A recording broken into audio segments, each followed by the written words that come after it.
All right, good morning, good afternoon, good evening, wherever you are in the world listening and watching to this interview. My name is Mick, founder of the ACL Hub, and I've got the absolute pleasure of talking to an ACL athlete this morning. Maddi Ridley has joined us today.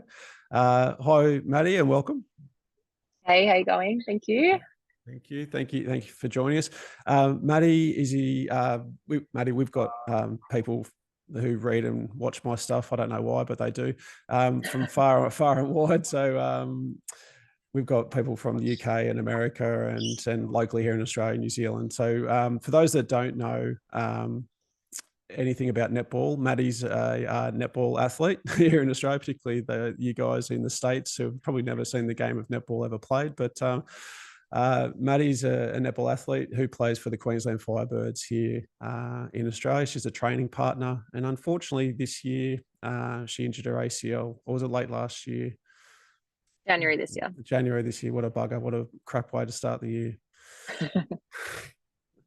Maddi's been kind enough to join us on a chat and have a deep dive and an athlete perspective on ACL injury and how it's been for her. She's 6 or 7 months in now to her rehab, and this is part of a series that I'm trying to dive a bit deeper into the athlete's mindset and the injured athlete's mindset on how they manage their injury. So Maddi, I appreciate your time and everything, and especially for the next half hour, 45 minutes of trying to get a better understanding. Maddi's also a physio student, she tells me. So she's got a double perspective here. So Maddi, can you take us back to the moment that the injury happened? How it happened, where it happened, and if you're happy to talk about it, of course. Yeah, for sure. So it was a Thursday at training. It was 26 weeks ago now, to be exact. Not that I'm keeping score. Happy 6 months. Thank you. It was just a normal Thursday at training. It was about halfway through training. I was kind of coming down the court in just like a half the court kind of drill. I jumped and landed into the center third. And then, as I was in the air, I think I didn't quite know where my legs were, which is a really weird feeling because as netballers, we jump and land repeatedly every single game and every single training. So you're pretty used to it. Kind of once I was in the air, it didn't feel quite right. And then, landed. And as soon as I landed, I knew it like subluxed, and then I kind of just fell to the floor. And I screamed pretty loudly, so apologies to anyone who was at Nissen that day. It wasn't very good, but I think it was my second one as well. So having done the first one, when I did the first one I knew as well, but having done this second one I could feel the exact same feeling. I think my first words were like, not again. And then all the girls were pretty upset around me because it's never a fun thing to see, especially in netball when it's something that happens so frequently. Yes. But not fun at all. Not fun at all. No. And I was going to ask you, how did you know, like even the first time, when you're injured, is it just because you got some perspective on things being with a background of exercise science as well, you were saying, like, have you just heard the story so many times, or how did you kind of know inherently that you injured your ACL the first and the second time? I think I've always kind of wondered if I'd do one in a way, because mum had done hers when she was 16. And I'm aware of the genetic kind of component. I'm aware that I'm a female who plays a sport that puts you in a very compromising position for your knee. So in terms of risk factors, I've kind of got everything there, unfortunately. So the first one I kind of had always wondered if I'd do one. And then once, it was the same kind of thing. Like I jumped, I didn't know where I was in kind of space, and then landed. And the way I landed, like there's no saving a knee when you land like that. Like, it wasn't surprising really at all. I didn't feel the like classic kind of snap that people talk about or anything like that, or didn't hear anything like some people do. It was more for me the movement of my like lower half of my legs, my tibia, like along kind of my femur, that I could feel, and that kind of click. With the first one, I had some pretty significant bone damage as well. So that was probably really tough to heal. this one I was luckier, I guess, and didn't have that kind of stuff. But still felt the same kind of sensation. So Yeah, yeah. yeah, yeah. And for those that haven't injured their ACL, I haven't. I've just managed a lot. People often describe that intense pain that's quite sharp, intense. It's really painful for 5 to 10 minutes and then resolves. Like, is Yeah. that your experience? Did you have that? Yeah. Yeah, Yeah. And I think especially I'd heard about that, like, because so many girls do their knees. So you definitely hear about how it hurts like hell for a little bit and then yeah, it kind of goes away. So yeah, both times when the pain went away, that's kind of when I got more scared in a way, because I'm yeah, like, oh, yeah, that's not good. yeah, I distinctly remember with this one, when I was walking kind of off the court and back down to the rooms, I felt a click. And then the pain went, like it was like it yeah, clicked and then it went. And I turned to the physio at the time and I was just like, oh, Charles, like it's gone. Like it feels good now. That's not good, is it? And I was like yeah, just so stressed about it all. yeah, Obviously the support stuff I had around me was awesome, like in the initial kind of primary care. So like couldn't ask for better people around me, but yeah. it doesn't make it any easier, I guess, No, when you're in such a kind of crappy position. So no, and it's not, and it's like even more so because the journey ahead. You've been through one, and just to yeah, confirm, this is the other side. This is a yeah, contralateral. Yeah. yeah. I used to When was always the joke first about one? being uneven with my scars, and I wish I never did because I think I Oh got my some Lord! bad karma. You put the mocker on yourself. Oh Yeah, no. yeah. My first one was 3 years ago, and Yeah. it Okay. wasn't long before, I guess maybe a couple of weeks before at training, I was actually saying to some of the girls, like, I don't know, you talk about so much stuff at training because you're there for Mm, so long and, there's limited things you can yeah. cover unless you talk Yeah. about pretty much everything. Yeah. So one of the girls was pointing to my scars and I was like, oh yeah, like I'm uneven, but I'm out of like the 3-year window that they talk about where you're Yeah. at greater risk of redoing one. So I Yeah. was like, oh, so I'm out of that. I'm sweet. Like I was out of it by 2 weeks or something and I'd kind of called it a day and just Mm, not that I ever stopped doing any knee yeah. exercises because I'm pretty paranoid about doing that kind of stuff. But yeah, kind of always joked about it, and then unfortunately it happened. So yeah, Yeah, bugger. Yeah, it sort of then leans into like, as you said, yeah, probably possible some genetic factors involved. If your mum had injured her ACL, we know that familiar link is there, and that even accounts for the fact that if your mum played netball, your mum played any high risk pivoting sports. Same thing with your dad. Um, there's besides the high risk sport, there's still that genetic influence that kind of outweighs the kind of risky sport. So you may have had sort of the cards already dealt to you, but yeah, and whether or not it was a matter of time, yeah, it's up for debate. But yeah, that really sucks. It's always hard to hear, people have had that kind of lived experience. What fascinates me is like, you kind of got this sense of being lost in the air. Like, is that kind of, I don't know, like it seems to me that every time you jump in the air, you kind of know where you're going to land. So what was sort of yeah. different in both those things? Like, Um, was fatigue starting to come into play? Were you I distracted? Was it, think, yeah, yeah, it's a great question. I think the first one I got a bit, it was in the last 6 minutes of a game, and I got a yeah, little bit of a bump before I took off. And then yeah, once I was in the air, I was disoriented. The second yeah, one was training and about halfway through. So probably, but in saying that, I had been unwell, like I had been pretty sick that the day before. I wasn't sure if I was going to train. And then yeah, I ended up training. I ended up taping my leg a little bit differently than I normally do. And then I ended up doing that side. So, like, I think there's a lot of factors that probably contributed to that feeling of being lost. And I mm, know some research kind of points towards maybe you've done it before you've landed and that kind of yeah, idea, yeah, which in my experience, I could say wouldn't be that far off the mark, especially mm, with the first one. Um, yeah, I don't know. It's a strange feeling, as you said. Like we jump so much and yeah, we're in the air so much, but both times are the two times, I guess, probably ever that I felt really uncertain of where I am in space. And it's a yeah, pretty scary feeling, probably especially the second time.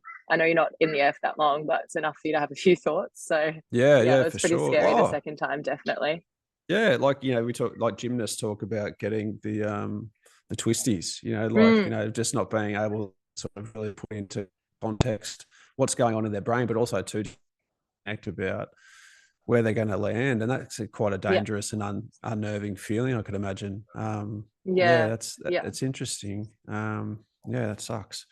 Then after the kind of the incident happened, you got walked off and into the changing rooms, and you kind of inherently knew what is likely to be the next conversation you're having with people. What was that kind of moment like? Because I know what the training part like. Because for those that once again don't really know netball here in Australia, Maddie's not a contracted player. She's not supported by a year-long contract.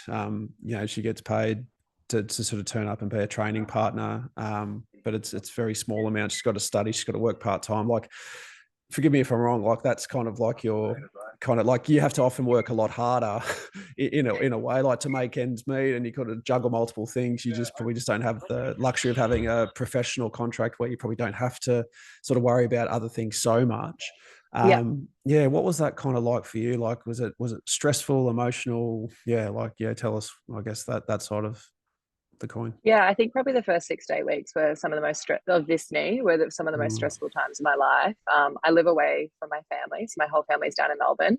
And I moved up straight after school by myself, not knowing anyone, which was a crazy experience in itself. And then add in doing a knee first up and then doing a knee 3 years later, like, it's been really challenging. But yeah, I think probably the very first initial moments were really tough.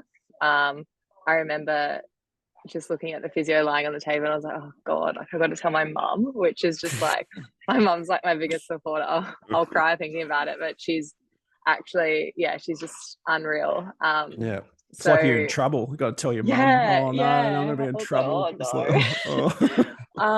So I called, and the physio had offered, she's like, oh, I can tell her, I can have the conversation. I was like, no, like, she'll want to hear it from me. So I called her, and she was like, hey, Mads, like, why are you calling me? You shouldn't be finished training yet. And I think that's when she kind of had known. And then I just started crying. I was like, oh, I'll put Talia on the physio, and Tals was the one to tell her. And yeah, no one could really believe it, I don't think, this one. Because I was probably the strongest I've ever been. I'd just debuted the previous year. I'd finally gotten some sense of a contract in that training partner position, and it really felt like it was kind of the last 5 years of work was really coming together for me. But yeah, this year not to be. And I think that was probably the toughest thing to deal with. It was that 2025 has in no way looked the way I thought it would. And then for work, I'm an exercise scientist and Pilates instructor. So that's naturally a very active job, which you can't do if you're having knee surgery.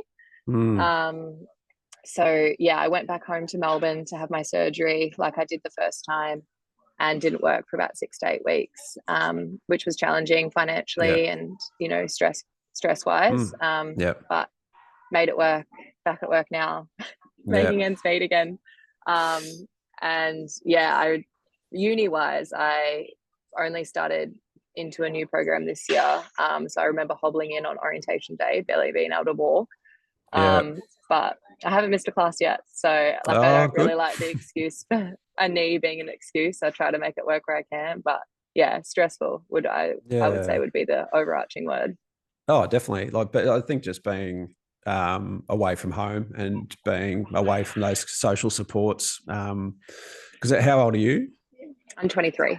23. Yeah. So I mean, that's, it's that kind of tricky age where, you most people aren't married and having kids and have that kind of direct connection and that partnership there, like, to lean on. You're still relying on, mum and dad, occasionally, just for that kind of, community. And, if you got brothers and sisters as well, it's just one of those things where, and if you're away from that, it's so much harder. It's a tricky place to be. So, good on you for cracking on and getting through. But yeah, big call, like, to have to go back home and pull up stumps on all your paid work, because that's a big thing. Like, every job, some jobs are pretty convenient where you can have surgery and sort of go back to work, the week or two after. Just once you get through the pain, you can sit at a desk and, just get paid. But a Pilates instructor and, having to be on the gym floor and demonstrating, that's hard. That's hard to sort of have to navigate that. So, what a tough period of time. Who was your surgeon down in Melbourne? Julian Feller. He did both of them. Yeah, that's why I went to see him. we had Andrew Naboo on, who plays for Melbourne City. He also too spoke very highly of Julian, and I've worked with many of Julian's patients in the past. So yeah, it's the people that are watching and listening are probably starting to get very familiar with Julian's name on the podcast Yeah. and the interview. Yeah. Yeah. With that kind of period, did you have a rehab only period? Like, was it ever cross your mind that you were just going to rehab indefinitely and see where you go, or was it kind of the messaging you got earlier was like, all right, surgery's indicated? Was there, what was that sort of a discussion about management early on? Because we certainly are starting to see different conversations pop up. Yeah, I think the first one, I did not really consider anything else other than surgery. I wasn't really in the Firebirds environment at that time. My brother plays for Essendon, so I actually got onto his sports doc down in Melbourne and went and saw him down in Melbourne. He was the one who referred me to Julian, and that's how that kind of played out. And we didn't really discuss anything different then. And then this knee, our club doctor had called me and kind of asked, what are you thinking? Like, are you thinking conservative, non-conservative? I think the treatment team as a whole have been great in giving me a lot of autonomy and understanding that I'm lucky to have a little bit more knowledge maybe than the average player. Yeah, definitely. Which has been obviously good and bad in some ways for my rehab. But so he kind of gave me the option, and I didn't consider anything different. I'd had such a great experience previously with Julian. I don't think I wanted to take the risk either, because there would be the chance that you get a few months down the line and then have to have the surgery anyway. And I think given the stage that I'm at in my career, like I'm still very much in the early stages, I'm still young, but I suppose I'm at that age where I'm really trying to push things and trying to get that fully contracted position. So I don't think I have the time to just maybe take 2 years even in rehabbing a knee, nor do I want to. I was really after that guaranteed outcome, and having had such good experience previously, I don't think I considered anything different. Pretty sure I went to Julian and in the first consult kind of just said, copy and paste what you did last time. I've got no questions to ask, just do what you did last time. And that's what he did. So it certainly pays, like it's very, as you know, well aware, it's certainly a really strong team you need around you, but a cornerstone to that is a surgeon who's technically brilliant and surgeon wise, Julian's arguably one of the best in the world. He could literally do ACL reconstruction surgery in his sleep. And he's got a great track record. That's the other thing what I really admire about Julian. He holds himself accountable with his research and his statistics, and he could easily quote how many graft failures and re-injuries and complications and all these kind of things, but he also too shines a light on the positive aspects of returning back to sport. And he's very realistic. Like he's certainly he knows how many people go back to sport, what the good outcomes look like, what the bad ones, but he'll actually speak to you like a human being. The orthopedic community tend to be a bit gruff at times and have got some interesting personality types, but Julian's one of the better people with some great bedside manner. So I think the data-driven side of things really appeals to me, having studied science now for 5 years post-school. And like since my first one, I've still been doing surveys for him about re-injury rates and knee pain and all the rest of it. 3.5 years afterwards, and I'm pretty diligent in filling those out because I like to. I think for my own career as a physio in the future, having that kind of greater research can only be of benefit. So absolutely. So now being 6 months in and being able to reflect on the first 6 months, how do you feel like you're going compared to the first surgery and the first 6 months? Are you kind of on a level playing field and par, or are you now a little bit ahead of where you were with your past one? Like what's the look like there? Yeah, it's an interesting question because the first one was really quick. I actually returned to play within 10 months and awesome. Kind of just flew through that rehab. And I don't honestly remember a lot of it because I was in lockdown in Melbourne for a lot of it as well. And it was kind of just Groundhog Day. I'd wake up, do my rehab, do a bit of uni, and then go to sleep, do it again the next day. Whereas this time there was the added complication of no lockdown in a way, because then I went back to Queensland without my family, which meaning I had to work. I was still full-time uni, so that wasn't really too different, but it just was a really different landscape. And I don't think the like load of having to do all the mundane daily tasks for yourself, which sounds really silly, but I don't think people probably underestimate the load of that on someone when you're already trying to do a lot of other stuff. Even me, myself, I definitely underestimate it. I'm someone who always bites off more than she can chew. So I think I've definitely done that this time.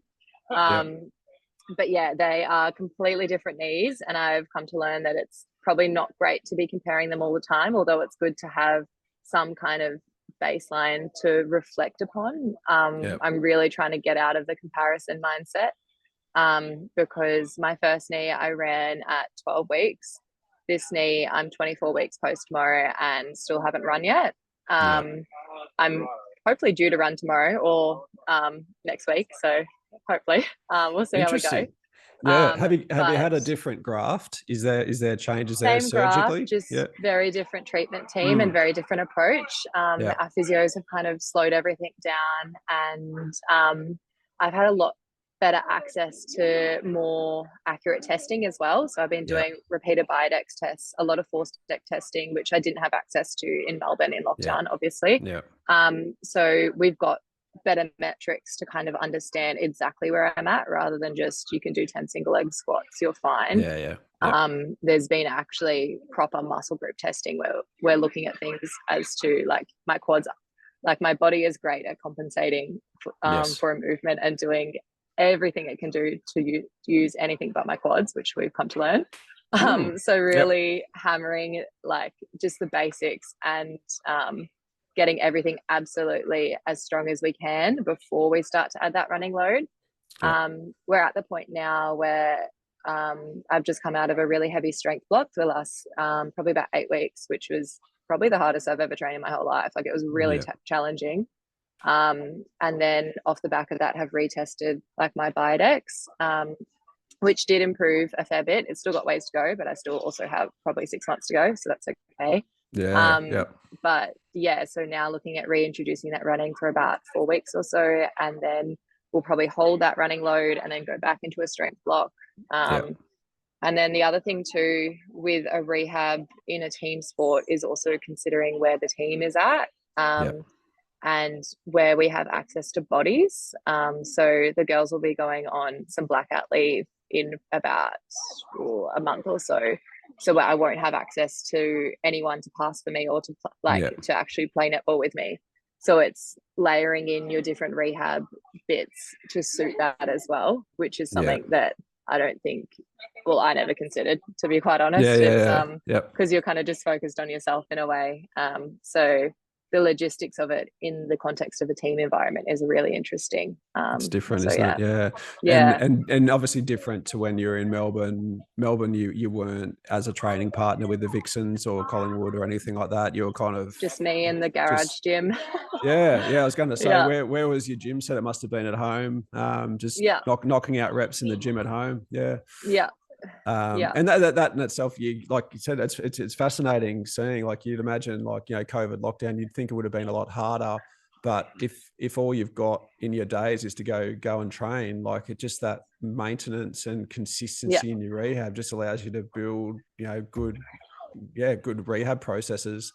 When you've got now life distractions, you got not the distractions, going to uni, going to work, all these other things all of a sudden start dragging you in different directions. It's really interesting. And I really try to kind of instill that flexibility in not only my patients who kind of get sometimes stubborn about, all right, I've got a program, and they get really down in the dumps if they don't get the program done. Some people, and some people will go, well, I couldn't do any of it, so I couldn't do all of it, so I didn't do any of it. It's like, well, okay, well, we need to adjust the exercises accordingly. And certainly for young clinicians who are listening to this, I think it's important to sort of get a better sense of what the person sitting in front of you, what are their work demands like, what are their family demands like, how many ways are they being pulled in different directions each day and each week, so that you can program them accordingly. Because you might have the best program that's textbook perfect. You might get grade A's, A grade, A pluses for your programming if you're getting marked. But if this isn't going to suit the individual sitting in front of you, then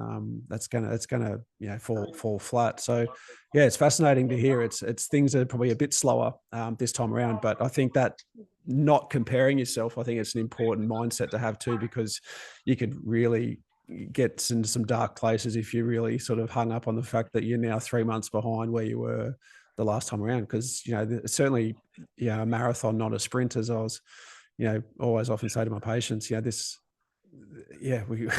a long journey to get through. What is your current Biodex sort of measures, just out of interest? Where are your kind of outcome measures looking like?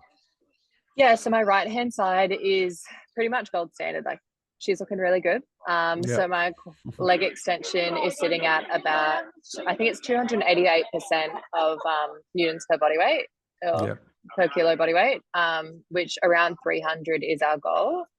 And then there's currently a 35% asymmetry between sides. But me being me, I'm quite an analytical person. So one of my good friends actually helped me break it down into basically you have to be under 10% to return to play as a ballpark. So if, say, I've got 30% to go, I've got 6 months to go, it's 5% a month, 1% a week. And that's actually been really helpful to map it out like that, where it's like, and then every week it's just 1%, like looking for that 1%, basically, that's a really good, I think, roadmap for anyone doing an ACL rehab. Of like, it's literally just 1% a week. Like, it's the tiny little things and the consistency that actually get you to any kind of improvement. And then calf wise, looking pretty good. They're pretty bang on. There's not much data around that, and we're kind of playing around up at QAS with the setup of it, which has been a fun to be a little guinea pig in it too. Awesome. But they're thinking they need to be about 200%. They're at that now. Awesome. Yeah, assuming that's fine. Hammy wise, interestingly, my hamstrings have always been my weakest spot, so there's still definitely a work on. We're looking for about 180%. They're sitting about 88% now. So still some big improvement to come from there, but once I start running and running fast, they'll catch up, is my plan. Is your plan? And they're already sitting better than where I was pre-knee. So awesome. That's the main thing. The data's tracking up, the asymmetry is getting smaller. Can't ask much more than that. That's it. You're certainly about to launch. You've got that nice platform and that nice, body of work into your legs so that they're ready to go. And calves in such good nick. That's going to be an asset when you start, jogging and jumping again. It's really important to have those in good working order. No, that's cool. How's it's outside of the physical things, like, how do you, I guess, manage the psychological and the mental part of the rehab? Because I think we all get caught up in the numbers and chasing quad index and hamstring strength scores and blah, blah, blah. But, I often, I find the psychological components to rehab and the mental side of things always a little bit, interesting. Everyone's going to have their own kind of management system in place. What are your kind of, what are your go-to systems in place to keep you grounded and happy and motivated and all those kind of things on the mental side? I think it's something that always evolves, and I don't think it's something that anybody really 100% nails. I definitely don't. I have a really good sports psychologist who I see regularly, which awesome. I think is pivotal. She's a great part of my team, and I've been seeing her since before my first knee now. So she's seen it all, which is really helpful. Obviously, my family's back in Melbourne, so this rehab, I've taken advantage of no netball games on a weekend. So I've been traveling down to see them. My partner, he's down in Sydney. He actually moved just after I did my knee, so that was kind of another thing to deal with in the scheme of it all. But so it means I have another place to visit. So I've been down to Sydney a fair bit. But I think my biggest thing is my family and friends, just being around them as much as I can. On the weeks that my partner isn't in Brisbane, I always make sure I'm scheduling in stuff with my friends to catch up and just keep that social connection, especially with the people that I know outside of netball or people that I know kind of outside of that day-to-day grind is really important. And just having spaces where you just feel like a normal person rather than just like a rehabbing athlete who's kind of half broken and everyone looks at like a little pitied dog in the corner. So I think uni's been great having that as something I can just really dive into, like a passion area outside. Yeah. And just all the kind of regular things. I love it. Yeah. Love journaling. I'm not a big meditation person. Yeah. But journaling is probably the one way I get all those thoughts out. But yeah, especially in the initial phases, really challenging when most of the ways I would de-stress from netball were active things. Like I love my Pilates, I love my yoga, even just going to a sauna. Like I wasn't going to go into a sauna when my knee was so fat and hot and sore. Nothing screamed go to a sauna. Like I did not want to do that. So yeah, it was challenging probably in the first few weeks of finding things that I could do that would bring me little bits of daily joy. And that's where I think your circle around you really pick you up. Like my friends would come pick me up and take me out, or they'd come bring food to me, or just come hang out with me, just sit with me, watch a movie, things like that. But yeah, biggest one for me is connection for sure. Yeah, no, I love that. It's really important because I think a lot of people, especially elite athletes, semi-elite athletes, they really identify, their sport is, and being an athlete is certainly a strong identity for them. And then when they can't be unrestricted training and be as part of the main training playing group, and all of a sudden now they're in the rehab room and people are now talking to them differently, constantly focusing on how's your knee. It's like, stop asking me about my knee, ask me about something else. It's really hard, I think, from what I've seen and heard along playing circles, and that connection to a wider group of people, I think, is super important, because it just allows you to step away from that kind of daily challenge of looking down at your knee, knowing that you've got to do some more rehab today, and think about your sport. I think that's a really strong message and a powerful one to help people keep ticking along, because it's hard physically and mentally. Yeah, I think probably that's one of the strengths of having done a knee before, is the amount of work psychologically I'd done around that first rehab was insane. Like I think I probably had some underlying things with like fueling and eating and all that kind of stuff that contributed to that first knee. So I was already seeing the psych for that kind of stuff.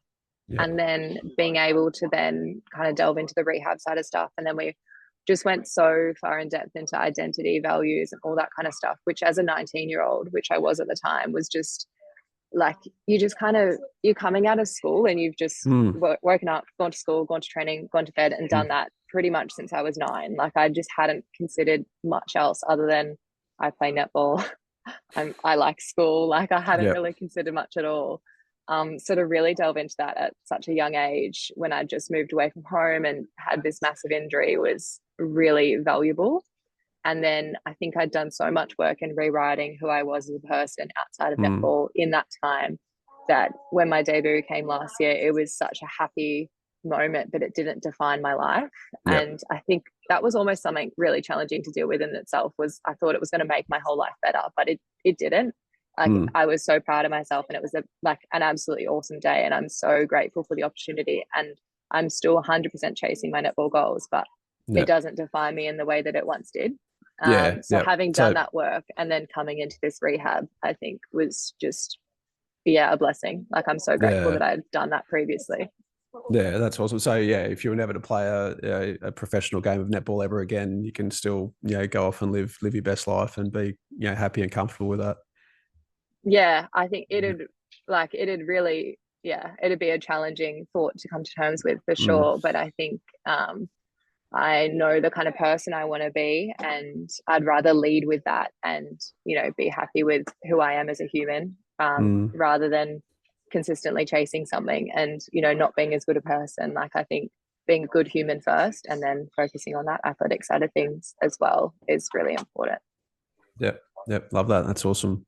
This may be a little bit unique to netball here in Australia, but other sporting codes around the world, particularly female athletes, tend to experience some professional mismatch whereby, I mean, that they don't have the same access to the same level of care, both from a performance side of things, coaching, physios, doctors, S&C coaches, equipment, sporting fields, sporting resources. There's certainly a mismatch. Particularly soccer is a big one. Basketball is a big one, where the males tend to get more of the the toys, and they get more of the budget, and they get the the more highly qualified individuals along the way. Have you experienced that with netball, like a mismatch there at any time in your journey? And if so, yeah, what was kind of your experience there? Yeah, I suppose I have a unique perspective having my brother be in the AFL system, and having someone so close to me and seeing him get some incredible opportunities. And he's one of my best friends. So obviously I want that for him. I want only good things for him. But I suppose growing up, my parents, we had very similar opportunities between the two of us. Our sporting clubs are very similar. We both played competitive basketball, got same opportunities. So I don't think it's really something I ever considered until maybe I saw him get drafted the week after he'd finished high school, and then be launched into this AFL career, which he's been so lucky and blessed to have, but has worked incredibly hard for. And then myself finishing school, I probably had lofty expectations of what that would look like for me, and kind of just thought I'd swan into netball as Jordan did, because that was just what I'd seen, and that was my reality. And I suppose I had just always been treated so equally to him. So I was like, oh, it's obviously how it happens. You just finish school and, go play netball, and that's just that, which has just been anything but that. But yeah, I suppose it's more at that elite level where there is that real difference for me. And it's something that I think is talked about so much, but I'm not sure how much a conversation can change things much anymore, because we all know it exists. We all know it's there. And there are, financial things that do mean that, we don't have the access to resources. I'm very aware of the fact that the AFL generates a huge revenue and SSN not so much. So I understand that, and I'm very aware of that as a pragmatic and numbers-based person. But being the person in the system as a human is really frustrating. But unfortunately, from a financial point of view, it's just, I understand why it is the way it is. It frustrates me beyond belief. And I think it does change injury outcomes and all the rest of it. I think it is a really big factor in why a lot of women do more knees. We have less resources. We don't have access to strength programming and all that kind of stuff from as young an age. We have poorer quality field, poorer quality training facilities. We're not paid as much. So we've got a lot bigger mental load outside of our training that we're doing as well as our training. And we don't have the data and the research to understand how to best support female athletes and how they need to be trained in order to optimize their performance. I think one of my favorite researchers is Dr. Stacey Sims, and her famous love her. idea of women are not small men. Let's not train them like that. I love that. And I cannot wait for that space to grow. And as a practitioner, I hope that's kind of where I go, because I'm really looking forward to the growth in that area. But unfortunately, we don't have any kind of research to support how we should be training now. And there is still that huge mismatch. And it's frustrating because everyone sees it, everyone understands it, everyone knows it's, unfortunate. But there are so many barriers, I think, at the moment before it'll get better. But it's right. You're right.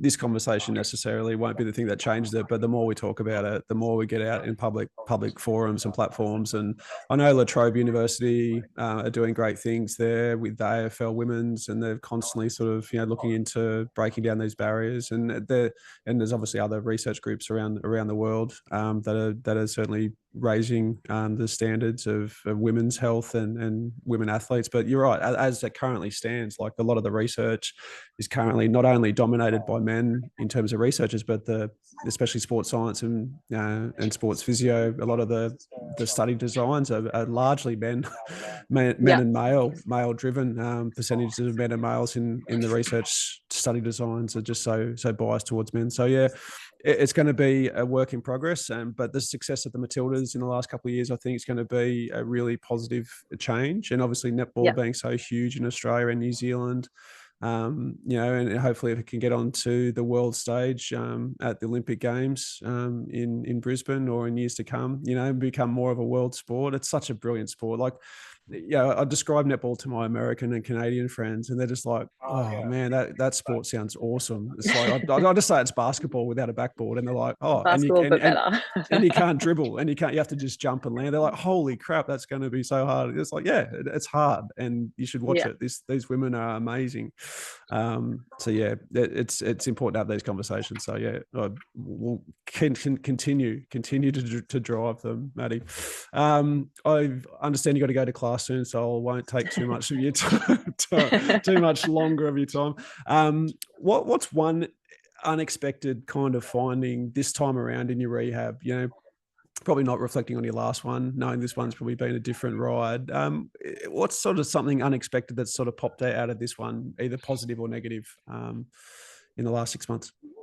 Yeah, I think probably for me, I went into this one kind of naively and just, yeah, my last one, I don't want to say it was easy because obviously every knee's challenging, but especially hindsight is 2020, right? Like we always look back and romanticize it a bit. But I think looking back, I was kind of like, oh, like, yeah, no, got through it. 10 months later, I'll play again. And that was kind of just the story.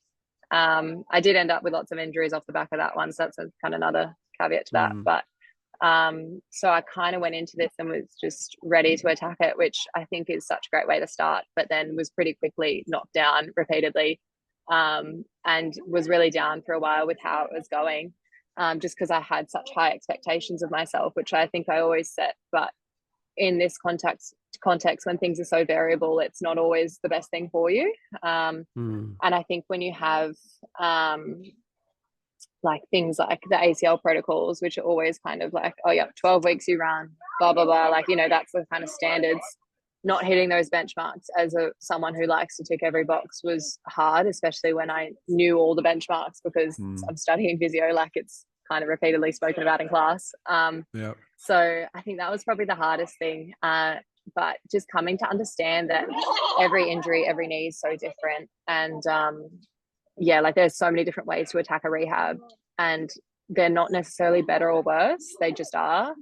And it's going to be so context dependent of the person at the time. Like we were speaking before about what's going on outside in your life, how much you can manage, how much extra load you can do around your already daily demands. And yeah, just coming to terms with that it's going to look really different because my life looks really different, and doesn't make me a better or worse person. It doesn't make me a better or worse athlete. It's just different. And it's just the way it's got to be. Yeah, no, it's good lesson learned. Last one, what's one, I guess, one thing that we as physios, well, you're obviously, you're in the pathway of physio, you might have a different opinion here, but put your athlete hat on only here. What's one thing that we as health professionals and physios could do better to managing a patient with an ACL injury, if there's one thing or many things?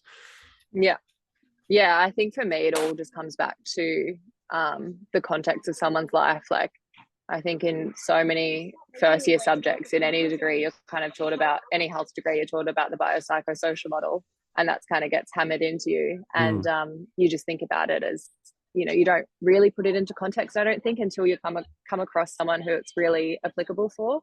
But I think just understanding what the person needs from a physio perspective, what they need from an emotional perspective, how this fits into their life, what support they have, the logistics of it all. Like, do they have access to a gym? Do they not? Like, what are they going to do if they don't? How is it all actually going to fit into their life? And especially understanding the person in front of you rather than just understanding their injury. Because I've had lots of conversations with my my staff around me this rehab, and just kind of been really straight with them and told them who I am as a person and what I need. I'm someone who needs targets and things to hit, and I need a concrete plan to get there. And if I'm not given that, I'll either do too much or I'll make it myself, and it might be a little bit inaccurate, and I'd rather have someone check over it. So I'm definitely a goals driven person. So I've gone often to my team and given them what I think I should be doing in the next 6 to 8 weeks, and then we've had a discussion off the back of that. But not everyone has the privilege of the education that I've had. So I think understanding, if you've got someone like me in front of you, maybe taking the time to set those goals for them, and just making really applicable targets to what their stage they're at. But likewise, some people might hate that. So it's also just understanding some people actually might be really stressed out by having a goal they've got to hit. You know, they've got to hit X amount of single leg squats in 3 weeks, might be really stressful for them. Versus someone like me, like I will be doing single leg squats every day to hit that number. So yeah, I think that's probably the biggest thing. Yeah, it is. It's very much like having sound emotional intelligence. And not everyone's got it, and not everyone has got, you know, the ability to sort of, you know, read, you know, people, and, you know, but and it certainly won't happen for everyone in the first time you meet that person. But getting to know, like in a club environment, it's quite nice because you get to build relationships over a period of time. A bit trickier in the private practice world where you might be meeting for someone for the first time, and that first impression really counts. And if you're not picking up on those signals and those personality types, you know, you've got that type A personality who's a perfectionist who, you know, wants black and white, you know, goals and targets from day one. If you're not picking up on that early, it's like, oh, you might lose them, you know, pretty much straight away if you're giving out vague advice. Conversely, someone that's a little bit more fearful, a bit worried about things, sits on the gray zone of life, you know, if you're sort of diving in straight away with targets, you know, for the 12-month mark and it's only day one post-op, it's like you're going to lose them as well. So that's the beauty of working with ACL. So it's, you know, it's just sort of getting a good understanding of the person sitting right in front of you and trying to navigate, because that 3 centimeter tissue that gets injured, you know, it's got a brain and a person behind it, and each person's going to be very different. So that's what I love. I love working about ACLs. It's every day is a different day. Every person that walks in the door is a different, you know, personality and a different session to the first. So yeah, no, it's a really important message that you put down. So no, thank you. Well, Maddi, I could literally talk for hours. I could pick your brain for another, you know, a couple of hours, but I'm just grateful for you sharing your insight and your experience. And, you know, I guess it's been fascinating to hear two journeys, you know, that you've been a part of, unfortunately. And I wish you all the best over the next 6 months, and happy 6 months today, and onwards and upwards for the next, you know, 6 to 12 months ahead. And we, I certainly hope to see you running around on the netball court when safe to do so. And get you back at your best. Thanks so much, Mick. Thanks for having me. Pleasure, Maddi. Thanks very much, everyone, for watching and listening. And stay tuned for the next episode of interviews on the ACL Hub. See you next time.